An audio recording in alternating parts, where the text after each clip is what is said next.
Hello, Valverde family. This is your EL team saying hi, wishing everybody well, and hope everybody's staying safe.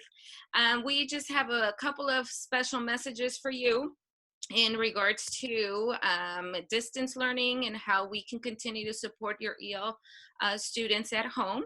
But first of all, we'd like to share some important information about LPAC. We know that most of the sites were finished. A lot of our students were tested. And so we know yesterday we received official news that LPAC assessment has been suspended. The summative, that would be the summative for this year. However, we will definitely keep you posted on any news we hear about students' scores and what that's going to look like for students who actually completed the assessment. With that, I'd like to turn it over to our wonderful Tina and Daniel, who will be sharing wonderful, just putting back on your radar some wonderful tools that you that are available to you and you would be able to use, of course, during this time of virtual learning. Go ahead. All right, everyone. So one of the great resources that we want to remind you of is Read and Write. It's available here in the desktop, in the menu bar at the top of your browser. Go ahead and click that. It's going to drop down the Read and Write menu. You've got a lot of great tools here that are going to support students in any online learning that they're doing, including things like a translation tool, speech to text, text to speech, being able to record, so having students record their readings, being able to play any text into audio. This works really well with online components like Musella. So it's a great way that you can engage your students to create new lesson plans and to support them in their current learning. So just a great tool that we have available. You've already gotten a chance to take a look at it, but definitely some ways that we can explore further. And we'd love to help you with any tools that you'd like to learn more about. And you'll hear more about how we can do that later on. Thank you, Daniel, for sharing the usage of Read and Write. As a reminder, every single student does have this tool available to them. And now we're going to go ahead and hear a little bit from Tina in regards to the digital choice boards and how you can make great use of them for this distance learning. Okay.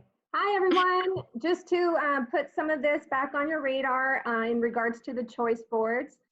We have a little bit of information here as far as the why behind the choice boards, and right now in this time of distance learning, this is probably one of the most useful type of strategies to use with students that allows for a little bit more flexibility. Just so you know, we're going to go ahead and provide you with access to this slide deck and access to these tools here. This is just a reminder of the different ed tech type of websites or apps that you can use in the development of your choice boards. So we created a couple of examples of choice boards that you would be able to utilize in addition to a blank template that you'll be able to have access to, as mentioned earlier.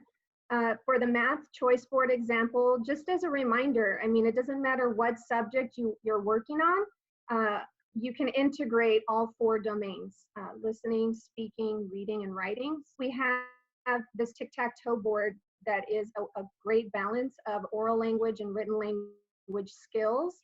And depending on whatever game you want to have your students do while they're completing these assignments, you can have them do a diagonal, horizontal, vertical. You can have them do a blackout.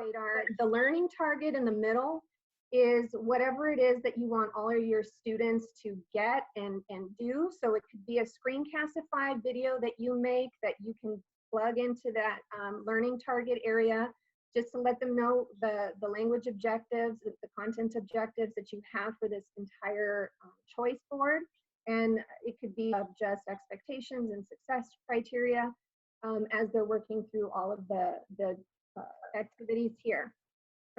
We have this is for science and social studies here. And if you notice, it's going to be very open-ended. In other words, it doesn't matter what topic you're plugging in, what standard you're working on for science and social studies, you can basically use this for everything and just kind of tweak it to make it work for the topic area that your grade level or team is working on at the moment. Just this is something also that you can create as a team or by yourself, and making just one of these will last you a week, 2 weeks, even more, depending on the DOK levels of each assignment that you're plugging in here. If you're doing it with your team, I know pretty soon you're going to be working on or meeting as PLCs. And if one of you created one for math, another created one for science and social studies, you guys will have a plethora of choice boards that you can utilize for your students' distance learning.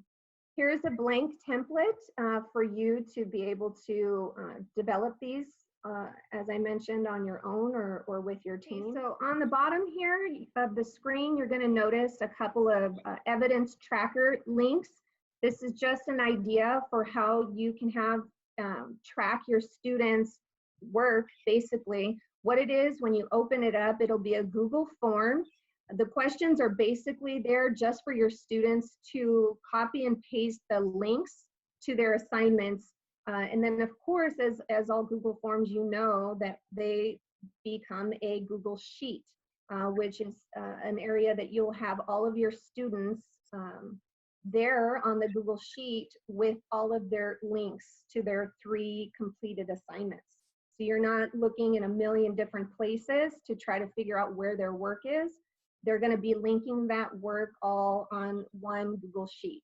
So it'll be easy for you to give credit, no credit, how they're going to be doing your check system for your students' accountability. And again, if you need assistance with any of these, we'll talk a little bit more about how the EL team is here to help you. These, thank you, Tina. Thank you, Daniel. These resources we have included on our EL website, and we will go ahead and share that with you as well. We have also included this on-demand support request form. And we want nothing else than to support you during this time. We understand there's still the need for to support all of our students with their different needs, and so we definitely want to extend our help in any way, shape, or form that we can. And so we've created this quick little form that you're more than welcome to fill out as many times as you'd like, again, to submit your request for any supports. As we navigate through this form, these are some things, but of course we have any other item that you'd like to connect with us about, you'd like us to work on with you, collaborate with you on, we're here for you. As you can see here, we have added a choice here where you can reach out to us if you'd like assistance with the usage of Read and Write and supporting our English learners. We also have this choice here where we can provide assistance with the development of any digital choice boards that you'd like us to help with. Tina, Daniel, and myself are more than happy to connect with you on that. We even have added this little, the idea of maybe just utilizing our team to deliver many virtual model lessons for your students. Many of you, we're hearing that you're going to be meeting with your students on a daily basis or a couple of times out of the week to provide those little power lessons, and we'd like to support with that as well. If any of these supports are needing a virtual meeting, we do have this available for you if you'd like to give us a date and a time.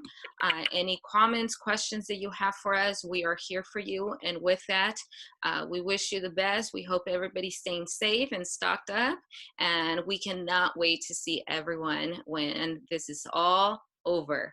Thank you so much. Bye, Valverde.